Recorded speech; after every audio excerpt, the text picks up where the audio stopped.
दोस्तों नमस्कार, मैं एसकेपी ट्रिपल एस पॉइंट में आपका स्वागत करता हूं। UP triple S C PET exam जो 16/10/2022 को संपन्न हुआ है, सेकेंड शिफ्ट के गणित के क्वेश्चंस का सॉल्यूशन एक्सप्लेनेशन सहित व्याख्या सहित वीडियो के इस भाग में मैं आपको बताने जा रहा हूं। बिल्कुल एक एक चीज क्लियर कट करते हुए मैं आपको बताऊंगा कि इस क्वेश्चन को कैसे फास्ट कर सकते हैं और इस क्वेश्चन में क्या कॉन्सेप्ट यूज किया गया है और किस चीज की सावधानी रखनी है। तो आइए बात शुरू करते हैं और क्वेश्चन सॉल्व करना शुरू करते हैं। सबसे पहले आपकी स्क्रीन पर दिख रहा है ये एक सारणी यानी टेबल। इसके लिए इंफॉर्मेशन है, निर्देश है कि निम्न तालिका एक परीक्षा में 7 छात्रों द्वारा अलग अलग 6 विषयों में प्राप्त अंकों के प्रतिशत को दर्शाती है। ये बात आपको ध्यान रखनी है, प्रतिशत यानी यहाँ पर जो वैल्यूज दी गई हैं टेबल में वो सारी वैल्यूज प्रतिशत में हैं। आंकड़ों को सावधानी पूर्वक पढ़िए एवं प्रश्नों के उत्तर दीजिए। अब देखिए ये 7 छात्र हैं, अंकित, ब्रिजेश, चिराग, दिव्येश, एहान, फारूक और गौतम। और ये जिन विषयों में परीक्षा दिए हैं उनमें इतिहास, गणित, अंग्रेजी, जीव विज्ञान, हिंदी और कंप्यूटर है। इतिहास मैक्सिमम 150 मार्क का है, गणित 130 मार्क का, अंग्रेजी 150 मार्क का, जीव विज्ञान 100 मार्क्स का, हिंदी 60 मार्क्स का और कंप्यूटर 40 मार्क्स का। इनके सापेक्ष इतिहास में अंकित ने 65% नंबर पाया, गणित में 35%, अंग्रेजी में 50%, जीव विज्ञान में 77%, हिंदी में 80% और कंप्यूटर में 80%। इसी तरह से सारे स्टूडेंट्स के यहाँ पर नंबर दिए गए हैं परसेंटेज में। तो ये बात ध्यान रखनी है कि ये जो वैल्यूज टेबल के अंदर दी गई है ये सब प्रतिशत में है। आइए हम लोग क्वेश्चन करते हैं। क्वेश्चन नंबर 23 में दिया है कि अंग्रेजी में सभी 7 छात्रों द्वारा प्राप्त लगभग औसत अंक कितने हैं। अंग्रेजी की बात कर रहा है, यानी इस सब्जेक्ट की बात कर रहा है और ये नंबर आपको जोड़ने हैं और इनके औसत निकालने हैं। तो देखिए अंग्रेजी का जो टोटल मार्क्स है अंग्रेजी का वो 120 है और अंग्रेजी में 50, 85, 70, 65, 90, 80 और 80 ये लोग नंबर पाए। तो हम इस परसेंटेज को जोड़ देते हैं। 5, 5, 10, 10 के शून्य हासिल 1, 6, 6, 8, 6, 14, 14 और 7, 21, 21, 6, 27, 27 और 9, 36, 36 और 8, 44, 44 और 8, 52। तो ये आ गया 520। तो 520 के लिए औसत निकालेंगे। औसत 520 बटा ये जितने छात्र हैं उनकी संख्या से भाग दे देंगे, 7 से भाग दे दिए। तो देखिए ये 520 है, 7 से भाग देंगे तो पहले तो 7 बार जाएगा, 7 7 49, 12 में से 9 गया, 3 30 हो गया और 7 चौक 28। तो 2 आ गया, फिर 7 दूनी 14 और 7 8 56 यानी 74.28 ये परसेंटेज में आ गया, ये औसत परसेंटेज का। अब चूंकि जो औसत की परिभाषा होती है और उसकी प्रॉपर्टी होती है कि अगर किसी संख्या से औसत के प्रत्येक संख्या में जो औसत जिनसे लिया गया है उसमें अगर 120 गुणे, देखिए ये 120 बटा 100 एक तरीके से समझिए। और यहाँ पर अलग अलग जब हम परसेंटेज निकालते, क्योंकि सब में जो है 120 और 100 आएगा, सब में ये 50% है, तो वास्तव में हमको लिखना चाहिए था 120 का 50%, 120 का 50% यानी ऐसे लिखना चाहिए था। तो ऐसे लिख करके और फिर उनके ओरिजिनल मार्क्स आ जाते, फिर हम लोग जोड़ करके और भाग देते, तो थोड़ा सा टाइम टेकिंग वाला हो जाता। अब हम लोग क्या करेंगे, जो ऐसे लिख रहे हैं तो ये चीज हम लोग सब में गुणा कर देंगे।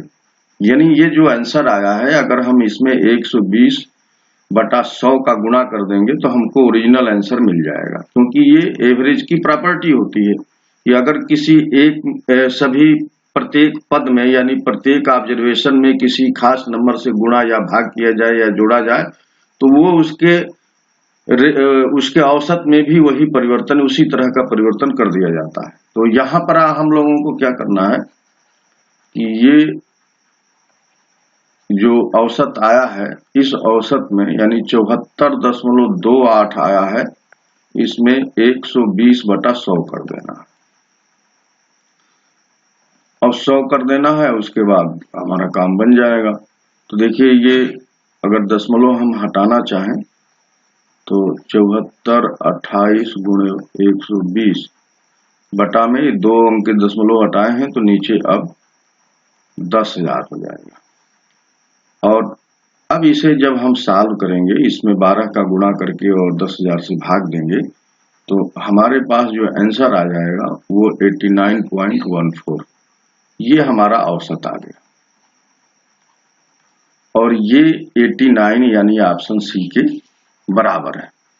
तो दो तरीके से आप कर सकते हैं। पहला तरीका ये है कि आप अलग अलग सारे विद्यार्थियों का अंग्रेजी में मार्क्स निकाल लीजिए और फिर उन मार्क्स को ऐड करिए और ऐड करने के बाद 7 से भाग दीजिए।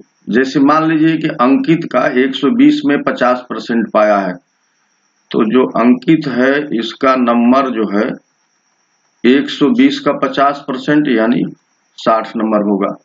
इसी तरह से ब्रिजेश ने 85% नंबर पाया है, तो 120 का 85% यानी 120 का 85%। 1 0 से 1 0 कट गया, 5 दूनी 10 और 17 5 85 और 2 से ये 6 में 17 6 73 से 102। तो इसी तरह से ब्रिजेश पाएगा 102 नंबर और फिर सबका ऐसे कैलकुलेट करेंगे और कैलकुलेट करने के बाद इसे जोड़ेंगे और फिर 7 से भाग देंगे तो औसत आएगा। तो इस प्रोसेस को, इस मेथड को मैंने यूज नहीं किया, हमने परसेंटेज को ही ऐड कर दिया पूरा। और चूंकि उसमें सब में जो है 120/100 से गुणा होना है, क्योंकि प्रतिशत के लिए यही निकाला जाता है, तो हम फाइनल जो आंसर आएगा उसी में ये गुणा करके और भाग दे लेंगे या गुणा कर देंगे इस फैक्टर का। तो अब हमारा उत्तर मिल जाएगा। तो ये थोड़ा सा लेंदी हो जाता, जो सबका अलग अलग मार्क्स निकालिए और फिर ऐड करिए फिर भाग दीजिए, 7 से भाग दीजिए, ये थोड़ा लंबा और लेंदी हो जाएगा। उससे अच्छा ये है कि आप डायरेक्ट इसे जोड़ करके और 120/100 से गुणा कर दीजिए। तो आई होप कि आपको ये बात समझ में आ गई होगी। आइए अब हम लोग नेक्स्ट क्वेश्चन करते हैं। क्वेश्चन नंबर 24 में दिया है कि सभी 6 विषयों में एहान द्वारा प्राप्त कुल अंक कितने हैं। अब यहाँ एहान ये है और इसके सारे अंक यानी इनको हमें जोड़ना है। तो ये तो प्रतिशत में दिया है और यहाँ पर अलग अलग वैल्यूज हैं, तो सबको हम लोगों को निकालना पड़ेगा। तो मान लीजिए हम इतिहास का निकालें, इतिहास में इसने कितने नंबर पाया, तो 150 का 90%, 150 का 90/100। अब देखिए यहाँ पर ये दोनों जीरो कट जाएंगे तो 15 9 35 से 135 नंबर हो गया।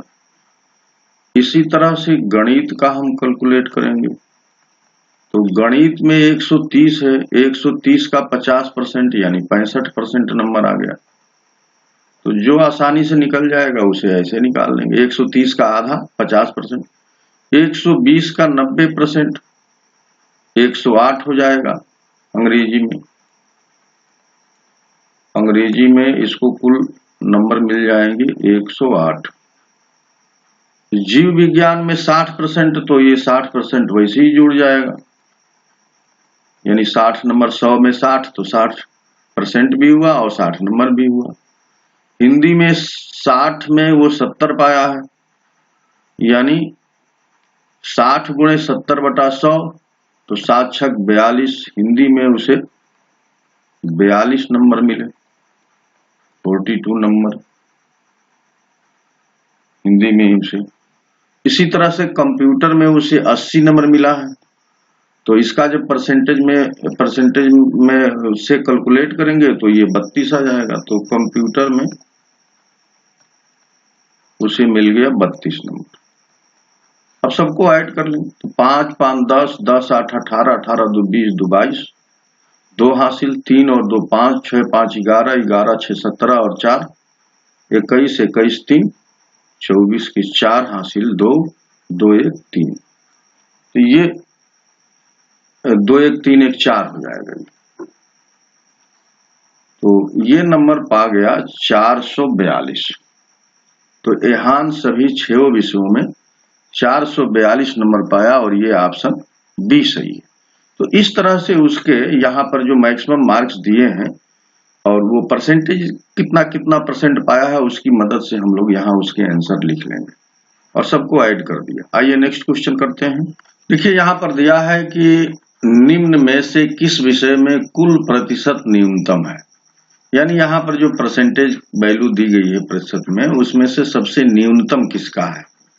तो अगर हम सब प्रतिशत को ऐसे डायरेक्ट जोड़ लें तो ये 475 आता है, ये 420 आता है, ये 520, जीव विज्ञान आ गया 507, हिंदी आ गई 470 और कंप्यूटर आ गया 510।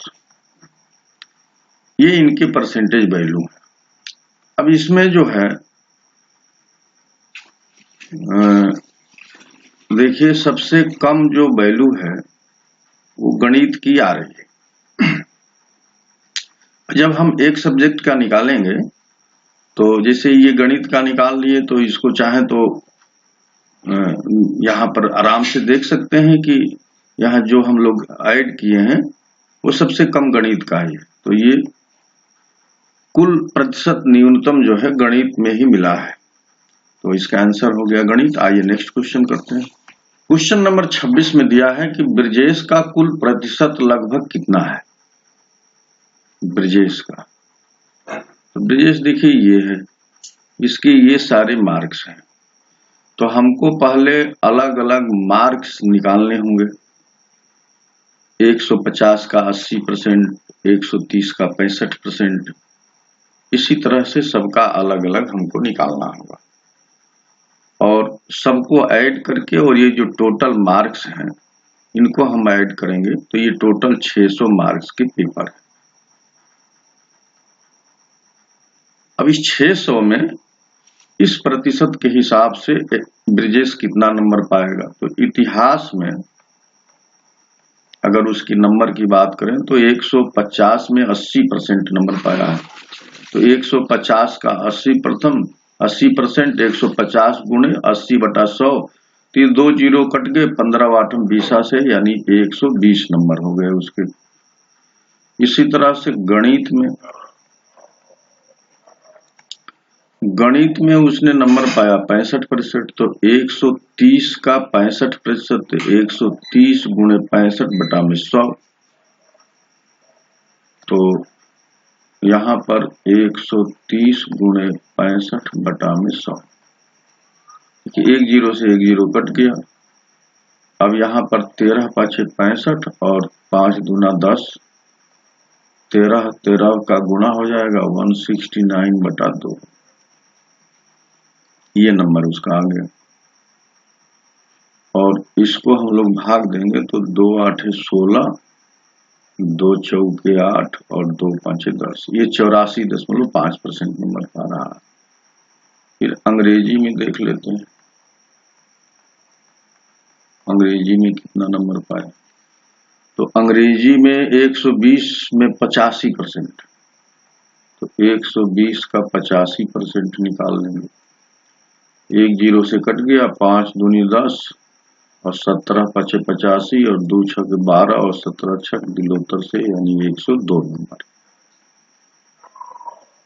फिर ये जीव विज्ञान में 95%, तो जीव विज्ञान 100 नंबर का है तो उसमें 95% 95 नंबर ही हो जाएगा। और हिंदी में 60 नंबर में 50% पाया है, तो हिंदी का 60 का 50%, ये हो जाएगा 30। और कंप्यूटर में 40 में 40 टोटल मार्क्स है, 90% नंबर पाया कंप्यूटर में, तो 40 गुणे 90/100 होता है और इस तरह से मिल जाएगा 36 नंबर। तो सब नंबर्स यहाँ पर अगर आप जोड़ लेंगे 120.00, 84.50, 102.00, फिर 95, 30 और ये हो गया 36, सबको जोड़िए। तो सबको जोड़ने पर देखिए इधर 5 0 मिल गए और 4 2 6, 6 5 11, 11 और 6 17 के 7 हासिल 1, 2 1 3, 8 3 11, 11 9 20, 3 23, 23 और 3 26 के 6 हासिल 2, 2 1 3 1 4, तो 467.5 नंबर पाया। तो इसका ओवरऑल परसेंटेज हो जाएगा 467.5 अपान 600 गुणे 100, तो ये हो जाएगा 467 में 5 का गुणा करके 1 दशमलव का हट जाएगा और 1 0 ही बढ़ गया, 600 से भाग दिए यानी 60 का भाग देंगे। तो भाग देने पर हमारे पास आ जाएगा 77.8%, जिसे हम लोग 78% मान लेंगे। तो इसको नंबर मिला कुल 78%। तो निकालने का ये तरीका हम लोगों को यहाँ पर परफॉर्म करना पड़ेगा। थोड़ा सा ये लेंदी हो जा रहा है, लेकिन ये चीज आप जितना फास्ट कैलकुलेशन कर सकते हैं उतना ही जल्दी से आप आंसर दे सकते हैं। क्वेश्चन नंबर 27 में दिया है कि सभी विषयों में 60% या उससे अधिक अंक प्राप्त करने वाले छात्रों की संख्या कितनी है? 60%। तो अंकित देखिए यहाँ पर 35% नंबर पा गया, यहाँ 50%, तो ये नहीं हो सकता, अंकित नहीं हो सकता। ब्रिजेश 80, 65, 85, 95, 50 ये भी नहीं हो सकता क्योंकि यहाँ 50 नंबर पा गया। चिराग 90, 60, 70, 70, 90, 7 ये हो सकता है चिराग। फिर दिव्येश 70, 75, 65, 85, 40 ये गबड़ा गया तो ये नहीं होगा। एहान 90, 50 ये गबड़ा गया, 90, 60, 70, 80 तो ये भी नहीं हो सकता। फारूक 100, 80, 80, 40 ये 40 गबड़ा दिया, ये नहीं हो सकता।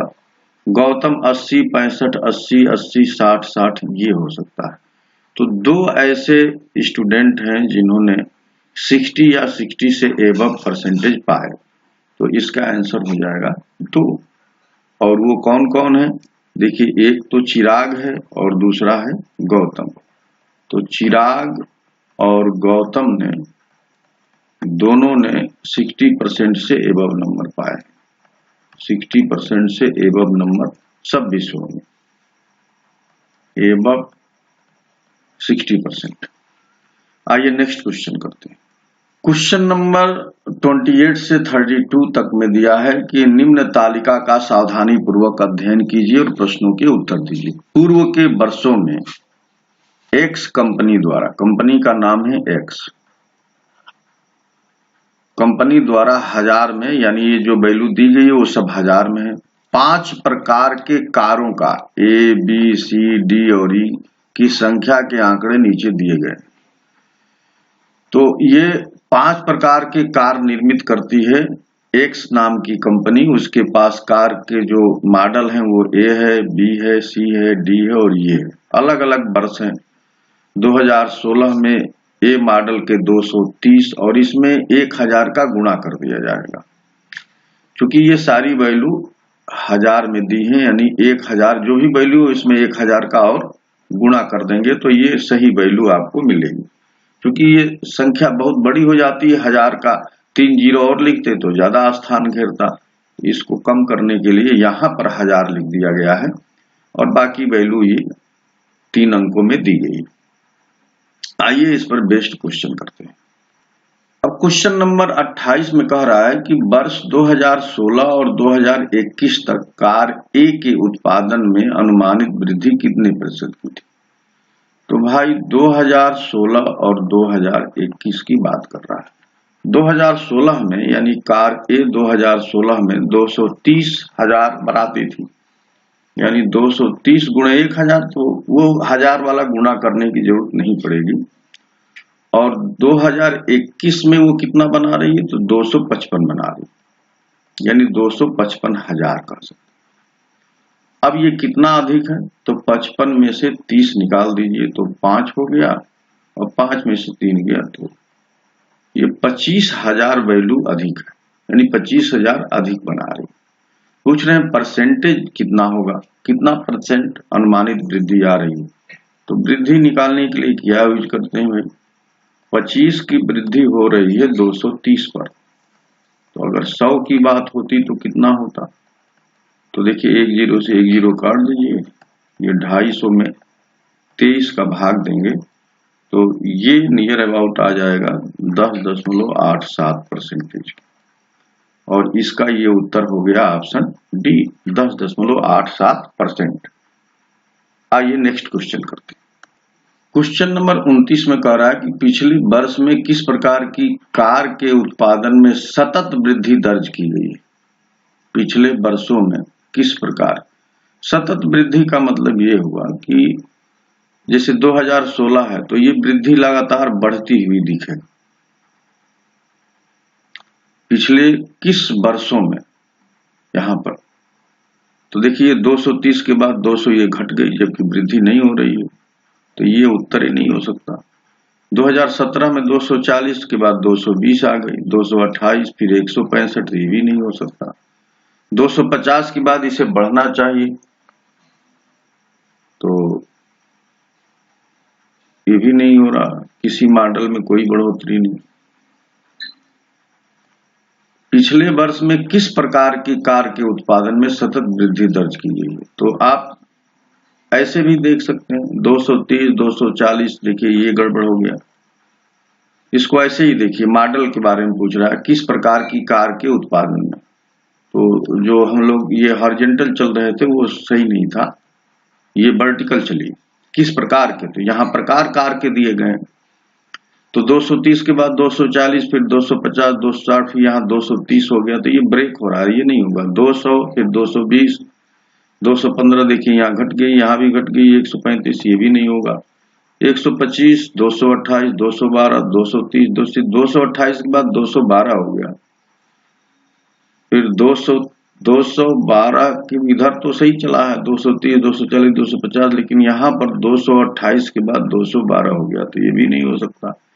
130 165 230 220 यहाँ पर गबड़ा गया, 230 के बाद 220 हो गया, और 220 के बाद 120, ये भी नहीं हो सकता। 115 212 218 125 यहाँ गड़बड़ हो गया, ये भी नहीं हो सकता। यानी कोई ऐसा मॉडल नहीं है या कोई ऐसा कार का टाइप नहीं है जिसमें सतत वृद्धि हो या लगातार वृद्धि दर्ज की गई है, तो इसका आंसर हो जाएगा ऑप्शन बी। आइए नेक्स्ट क्वेश्चन करते हैं। क्वेश्चन नंबर 30 में दिया है कि वर्ष 2016 से 2021 के दौरान एक्स कंपनी द्वारा निर्मित कारों में से किस प्रकार की कार की संख्या अधिकतम है। तो यहाँ पर हम लोग सब कारों की संख्या जोड़ लेंगे, तो जोड़ने में आप ध्यान से देखिए, कार ए टाइप में 230 240 250 260 230 255, यहाँ पर सब सैकड़े के स्थान पर 2 आ रहा है, यहाँ पर 2 आ रहा है, 1 आ रहा है, यहाँ भी कुछ 2 आ रहा है और 1 आ रहा है, यहाँ पर 1 ज्यादा फिर 2 यहाँ भी, तो सबसे ज्यादा वैल्यू इसी की आएगी, क्योंकि यहाँ सैकड़े के स्थान पर सब 2 है, तो ये वैल्यू सबसे अधिक है। तो कार ए टाइप की वैल्यू जो है, या कार ए टाइप के मॉडल 2016 से 2021 के बीच सबसे ज्यादा बनाए गए। आइए नेक्स्ट क्वेश्चन करते हैं। क्वेश्चन नंबर 31 में दिया है कि वर्ष 2018 और 2021 में कार डी के उत्पादन में लगभग कितने % की कमी हुई।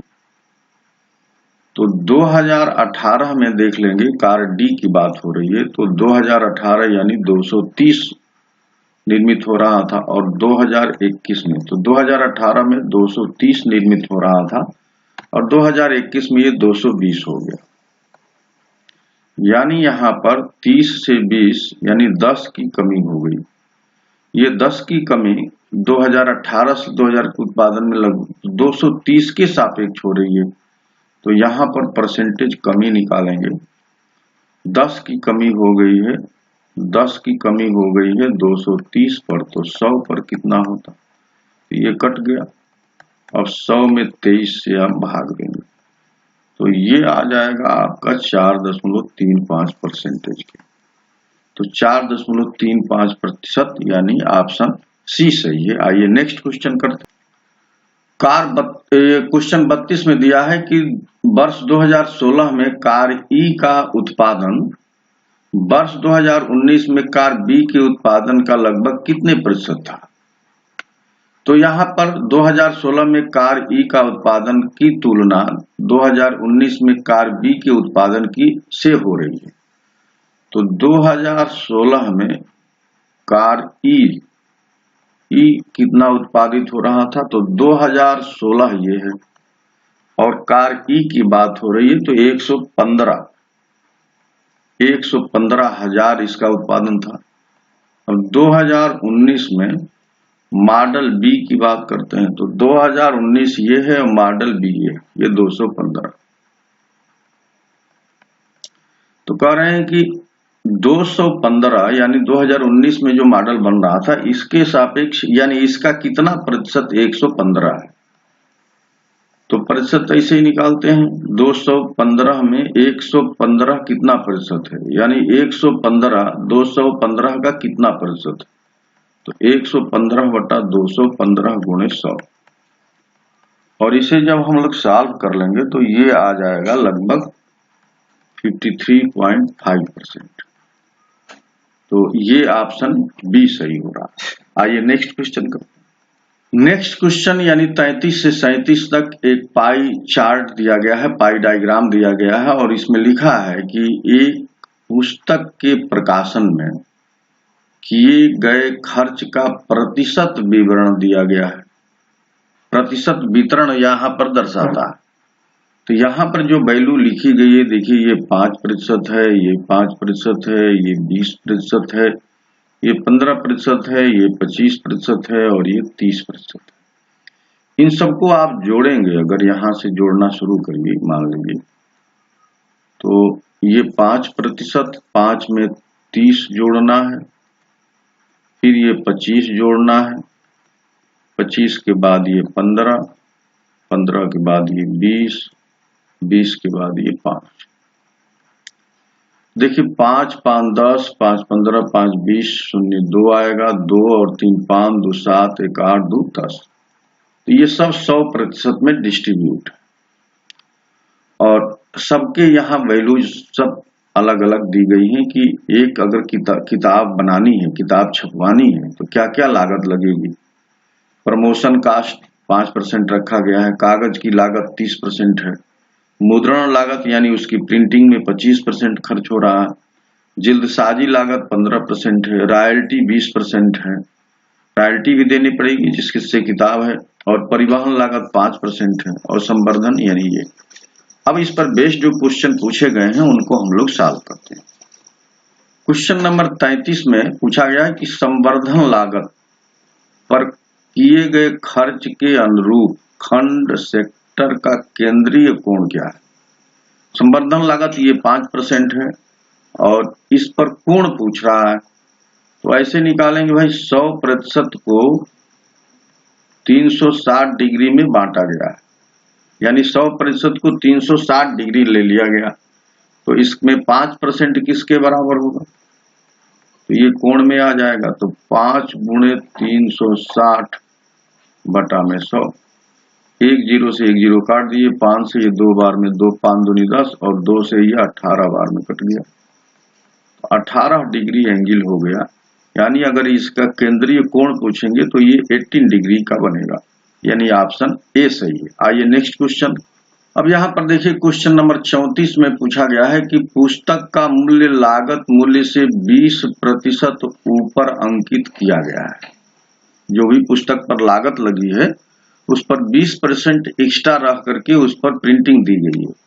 यदि पुस्तक का अंकित मूल्य 160 रुपये है तो पुस्तक की एक प्रति में उपयोग किए गए कागज की लागत क्या है, ये बताना है।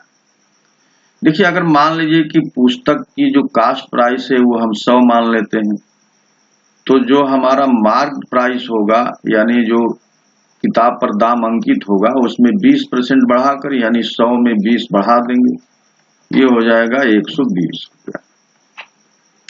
अब ये दिया है 160, तो यहाँ पर 120 ही 160 के इक्विवेलेंट है, 120 ही 160 के इक्विवेलेंट है, तो इसको हम लोग काट लेंगे। 4 तिहाई 12 और 4 चौके 16 यानी 3 4 के बराबर है। तो 100 यानी ये जो हम लोग माने थे 100, ये 100 किसके बराबर हो जाएगा, तो 100 बराबर हो गया 400/3 रुपये। 400/3 रुपये उसकी कास्ट प्राइस आ गई, 400/3 रुपये। अब कह रहा है कि उपयोग में किए गए कागज की लागत, तो कागज की लागत 30% है, तो जो भी कास्ट प्राइस है उस कास्ट प्राइस को ही ये इसमें वितरित किया गया है। तो कास्ट प्राइस 403 आ गई, तो 403 का 30% निकाल लेंगे तो उपयोग में कागज की लागत आ गई। तो कागज की लागत जो है निकल जाएगी 403 का 30%, क्योंकि इस जीरो से ये जीरो पूरा पूरा काट दीजिए। 3 दहम में 30 होता है और 10 चौके 40 होता है। तो अगर 160 रुपये किताब पर दाम लिखा गया है तो उस किताब को बनाने में 40 रुपये का कागज लगा होगा, तो इसका आंसर हो गया 40 यानी ऑप्शन सी सही है। आइए नेक्स्ट क्वेश्चन करते हैं।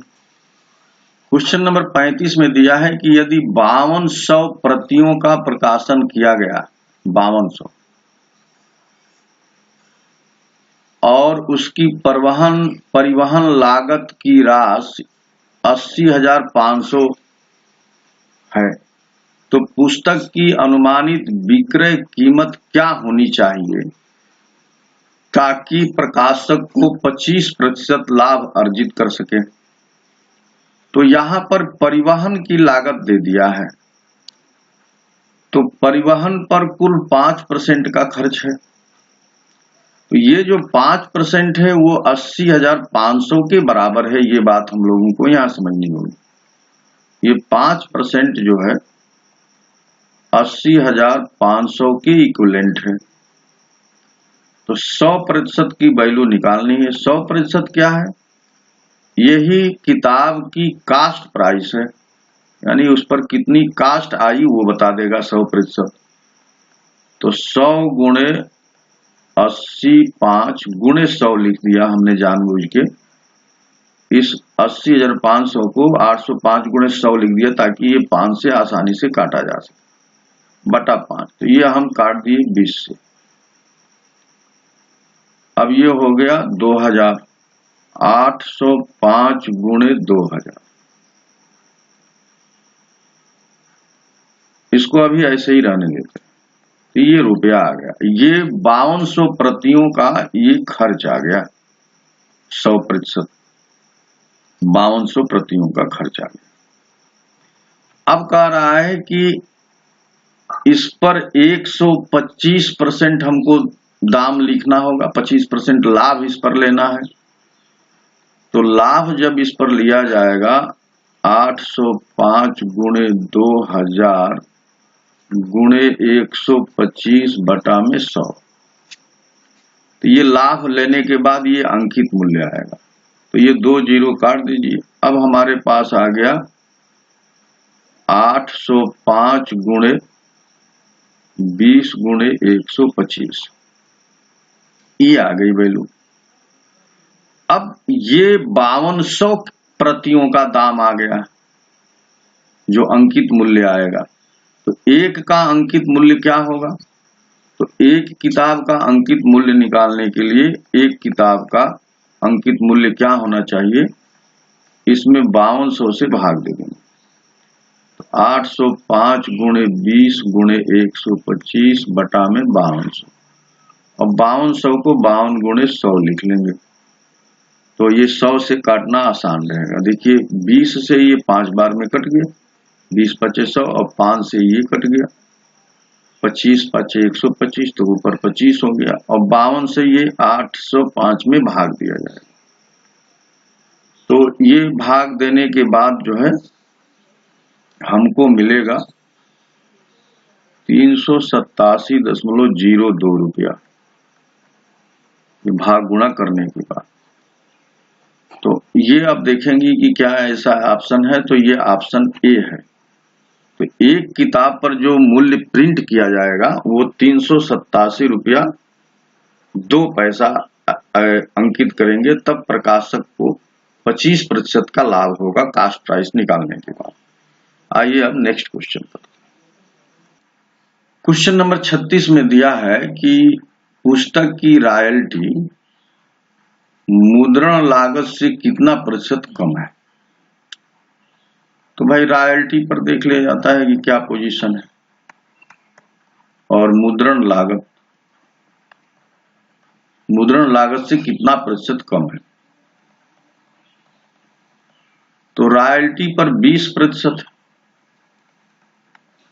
और मुद्रण लागत 25%, तो ये 5 कम है, 5% कम है या 5 कम है, 25 से ये 20 5 कम है। अब चूंकि यहां भी प्रतिशत यहां भी प्रतिशत, तो प्रतिशत खत्म हो जाएगा। तो 5 कम है, 5 कितने पर कम है, प्रतिशत निकालना है, तो 5 कम है 25 पर, तो 100 पर कितना होगा, तो 25 चौके 100 और 4 5 20, तो 20% कम है, ये ऑप्शन बी सही हो जाएगा। आइए नेक्स्ट क्वेश्चन करते हैं। क्वेश्चन नंबर 37 में दिया है कि यदि पुस्तकों की एक निश्चित मात्रा के लिए प्रकाशक को 20,600 मुद्रण लागत के रूप में देना होता है, तो इन पुस्तकों के लिए रॉयल्टी की कीमत कितनी देनी होगी। तो देखिए 20,600 मुद्रण लागत के लिए दे रहे हैं, मुद्रण लागत 25% है, तो ये जो 25% है यही इक्विवेलेंट है 20,600 का। तो रॉयल्टी इस हिसाब से कितनी होगी, तो रॉयल्टी 20% है, तो 25% 20,600 है, तो 20% कितना होगा, तो ये होगा 20 गुणे 20,600 बटा में 25। तो देखिए ये 5 से कट जाएगा, 5 5 25 और 5 चौके 20, और ये कट जाएगा 5 से, 5 चौके 20, 5 एकम 5 और 5 दूनी 10, 41 20 ये आ गई। अब इसमें 4 का गुणा कर देंगे, 4 0 0, 4 दूना 8, 4 एकम 4, 4 चौके 16, 16,480 रुपया रॉयल्टी के लिए उसे देनी होगी, और ये ऑप्शन सी सही है। आइए नेक्स्ट क्वेश्चन करते हैं। क्वेश्चन नंबर 38 से 42 के बारे में निर्देश ये है कि निम्न रेखा ग्राफ एक कंपनी द्वारा वर्ष 2001 से 2007 के दौरान किए गए आयात की रकम से उस कंपनी की निर्यात की रकम का अनुपात दर्शाता है। तो यहाँ पर जो ग्राफ ये दिया गया है, इस ग्राफ में जो ये यहाँ पर देखिए वर्ष लिखे गए हैं 2001, 2002, 2003, 2004, 2005, 2006, 2007, और यहाँ पर ये इनकी वैल्यू लिखी गई है, ये है 0.6, ये 0.8, 0.8, ये 0.3, ये 1.2, ये 1.5, ये 0.9, ये 1.6, इस तरह की वैल्यू दी गई। अब 0.6 का क्या मतलब हुआ, 0.6 का मतलब हुआ, अब 0 हटा देंगे तो नीचे 10 से गुणा भाग करना पड़ेगा, तो ये 6/10 हो गया। अब इसमें इसको रेशियो में बदलेंगे तो 2 तिहाई 6 और 2 पांचे 10, यानी वर्ष 2001 में मान लीजिए कि ये यहां पर दिखा है कि कंपनी द्वारा वर्ष में किए गए आयात की रकम दर्शाता है। तो ये 3 रुपया आयात किया गया, जो वस्तु आयात की गई उस पर 3 रुपया खर्च हुआ, और जो निर्यात हुई उस पर 5 रुपये की मिली। तो ये 5 जो है निर्यात को दर्शाएगा, और ये 3 जो है आयात को दर्शाएगा। और इसी रेशियो को यानी 3 में 5 से भाग देकर 0.6 आया था और यही यहाँ पर प्लाट किया गया है। इसी तरह से 0.8 का क्या मतलब होगा? 0.8 का मतलब होगा 8/10 और ये रेशियो में बदलेंगे तो 2 चौकी 8, 2 पाँचे 10। तो ये 4 इंपोर्ट है यानी आयात है और 5 को एक्सपोर्ट कहेंगे यानी ये निर्यात है। तो यहाँ पर जो दशमलव में वैल्यू दी गई है उसका इस तरह से मतलब है। अब आइए इतनी बातें समझने के बाद हम लोग इस पर बेस्ड क्वेश्चन करते हैं। अब क्वेश्चन नंबर 38 में कह रहा है कि किस वर्ष में कंपनी के आयात निर्यात के अल्पतम अनुपातिक थे? आयात निर्यात के the imports were minimum proportionate the exports of the company in the year। Minimum आयात और निर्यात कब थे? आयात यहाँ पर दिया है, निर्यात के अल्पतम अनुपातिक कब थे? तो देखिए यहाँ पर ये जो वैल्यू दी गई है उसमें सबसे कम वैल्यू ये है और इसका मान है 0.3। 0.3 का मतलब हुआ 3/10 यानी 10 में 3 हो रहा था। 10 रुपया अगर आ रहा था किसी का तो 10 रुपया निर्यात पर खर्च हो रहा था और 3 रुपया आयात पर खर्च हो रहा था। तो ये आयात जो है निर्यात के सापेक्ष पूछ रहा है कि अल्पतम कब है, तो सबसे कम यही है 3, 10 में 3। ये यहाँ पर 2001 में 10 में 6 है, 2002 में 10 में 8 है, 2004 में 10 में 12 है, 2005 में 10 में 15 है, 2006 में 10 में 9 है, 2007 में 10 में 16 है। तो सबसे कम 10 में 3 जो है इसी में है और ये वर्ष है 2003। तो इसका ऑप्शन हो जाएगा 2003। क्वेश्चन नंबर 39 में दिया है कि यदि वर्ष 2004 में आयात 240 करोड़ था और वर्ष 2004 एवं 2005 का कुल संयुक्त निर्यात 500 करोड़ था तो वर्ष 2005 में आयात कितना था? तो देखिए वर्ष 2004 में आयात 240 करोड़ था।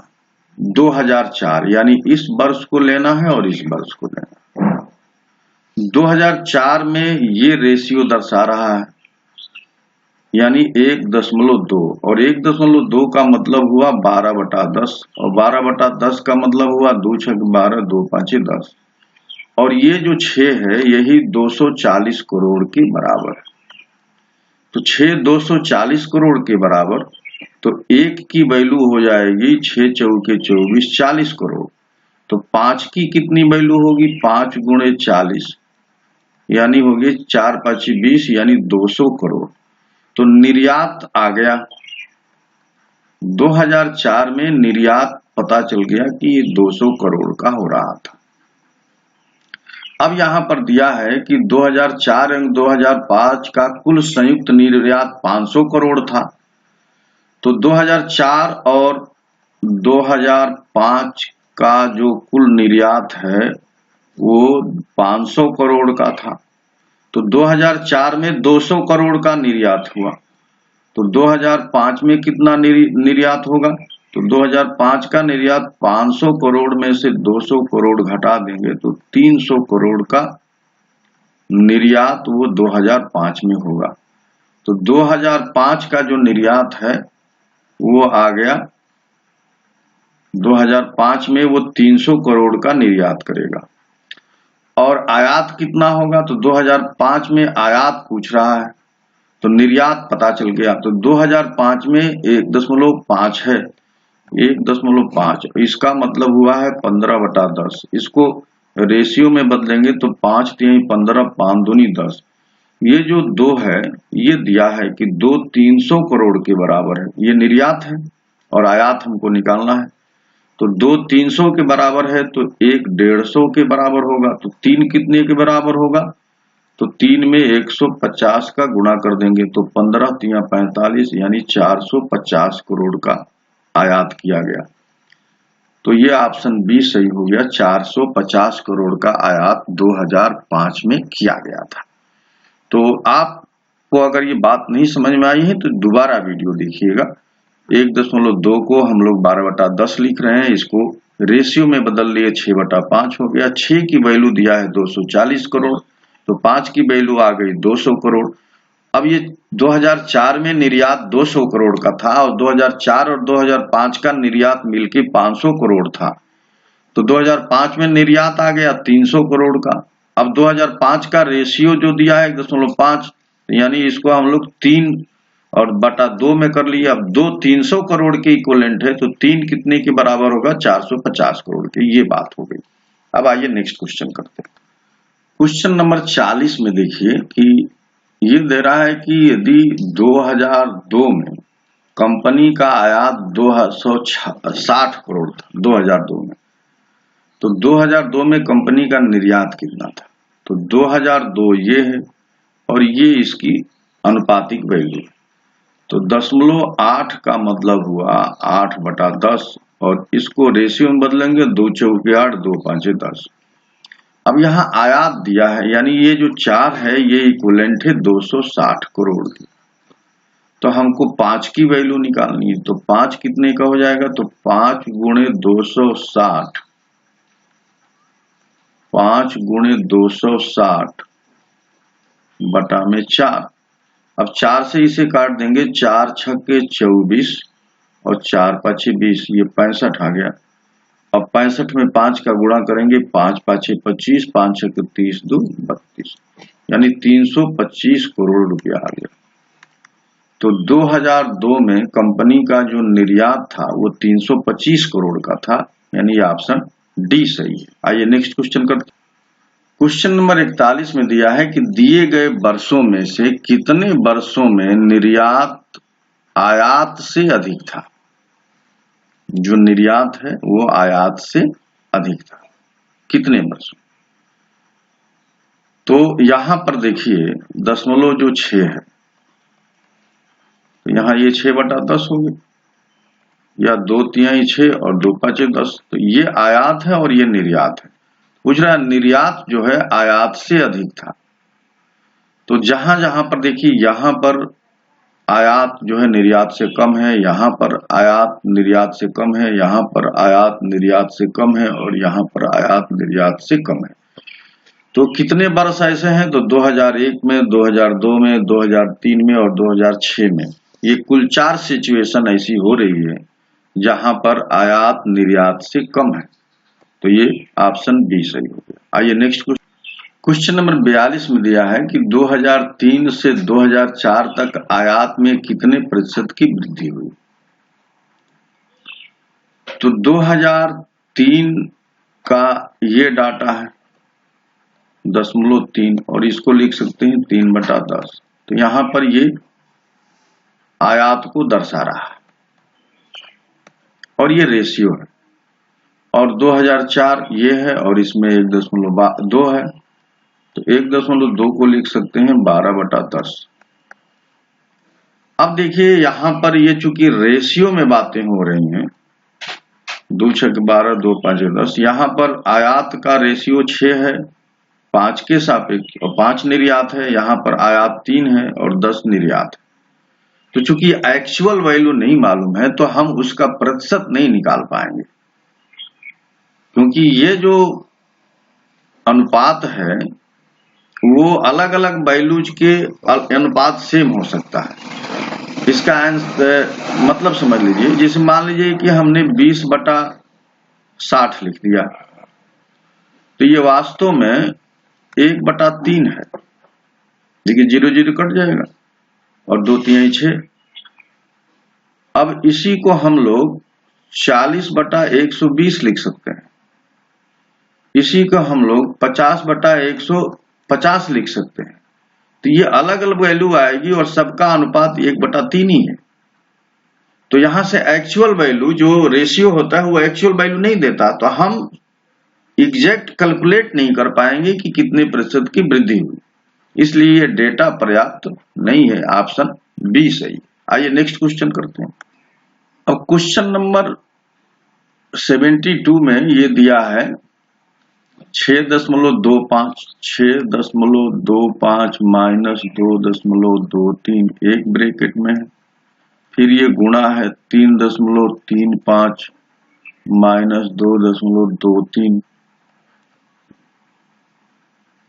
और यहाँ पर फिर प्लस किया गया है 0.0016 माइनस 2.987 और इसको बताना। देखिए यहाँ पर हम लोग माइनस कर लेंगे तो माइनस करने के बाद ये आएगा 4.02 और यहाँ पर माइनस कर लिए तो ये आ गया 1.12 और ये जब ये चूंकि वैल्यू बड़ी वैल्यू है इसमें से ये घटाएंगे तो ये आ गया है घटाने के बाद 2.9854।